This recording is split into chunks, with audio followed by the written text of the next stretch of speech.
Hey everyone, welcome to another installment of Harry Potter Theory.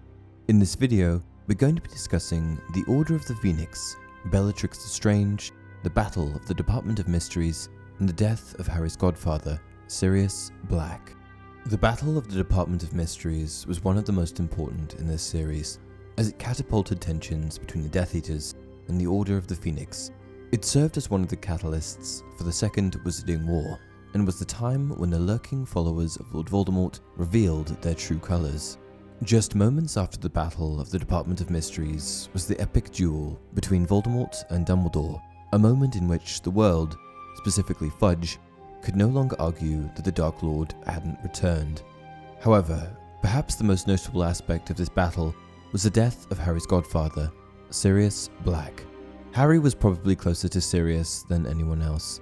He loved the man like a father, and he was one of the last close connections that he had to his parents. However, Sirius's death was a bit unusual in that it is depicted quite differently from book to film. Before we dive into this further, it's also worth discussing where his death actually occurred, as this comes into play. The Department of Mysteries is on level 9 of the Ministry of Magic, and this department is responsible for studying the mysteries of the wizarding world. Mysteries associated with love, space, thought, time, and death, all manners of things. However, perhaps most importantly, within the walls of the Department of Mysteries lies the Death Chamber, the location of the Veil. The Veil is a bit of an enigmatic object in Harry Potter, and if you only watch the movies, then you probably have even less of an understanding of what the Veil actually is. The Veil is an ancient, stone, pointed archway that serves as the barrier between the land of the living and the land of the dead. It's an ancient, crumbling relic that no one fully understands, and is the subject of much investigation by the unspeakables. Though inviting, the archway is a one-way trip, as if someone from the land of the living passes through it, they inevitably die. Sending messages through the Veil is not possible. However, when the souls of the dead recognize a loved one that approaches the Veil, it has been expressed that they will try to communicate. When living people enter the Veil, they appear to experience a relatively painless death, almost as if they are in a high wind, before simply falling in. It's also been expressed that once someone begins to pass through the Veil, they are beyond saving. The reason that you need to understand the Veil is that, from book to film, the Veil plays a bit of a different role in Sirius's actual death. First, let's take a look at the book. "Come on, you can do better than that," he yelled, his voice echoing around the cavernous room. The second jet of light hit him squarely on the chest. The laughter had not quite died from his face, but his eyes widened in shock. It seemed to take Sirius an age to fall.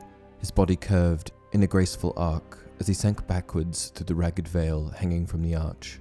Harry saw the look of mingled fear and surprise on his godfather's wasted, once handsome face as he fell through the ancient doorway and disappeared behind the veil, which fluttered for a moment as though in a high wind, then fell back into place. Harry heard Bellatrix Lestrange's triumphant scream, but knew it meant nothing. Sirius had only just fallen through the archway. He would reappear from the other side any second. But Sirius did not reappear. The book clearly indicates that Sirius Black's death was the result of him falling into the Veil, and nothing else, falling backwards into it after being struck by Bellatrix Lestrange's curse. However, the film adaptation paints a bit of a different picture. In the film, in only an instant, the battle turns from what seems like a flawless outcome for the Order to one of the worst outcomes possible, the death of Sirius. After finishing off Lucius, Sirius leaves his guard down for only an instant, and in that same instant, Bellatrix Lestrange appears. "Avada Kedavra," she yells, shooting a jet of green light toward him, and just seconds later, Sirius Black had a blank expression on his face, falling backward through the veil. This confuses things a bit, because in the book, it's never mentioned that Bellatrix uses Avada Kedavra, aka the Killing Curse. I'm sure that filmmakers just added it in for dramatic effect, but the issue with this particular curse is that it causes instant death. If you are properly struck with Avada Kedavra, there is no grace period where you are left to think, move, or react. You simply die, instantly. But in the film, after being struck with a curse that causes instantaneous death, he seems to stay alive and look around for a moment before falling backward into the veil. However, the very fact that Bellatrix uses Avada Kedavra, a curse that we know to kill, sort of suggests that her spell was responsible for his death, where in reality it was of course the veil. In fact, in Rowling's original notes for this scene, Bellatrix wasn't even involved. Sirius chose death through the veil in lieu of being attacked by approaching Dementors.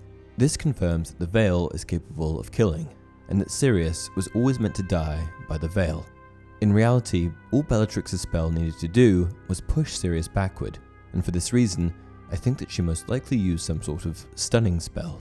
Unfortunately, this is just another example of the types of problems that can arise when bringing novels to the big screen.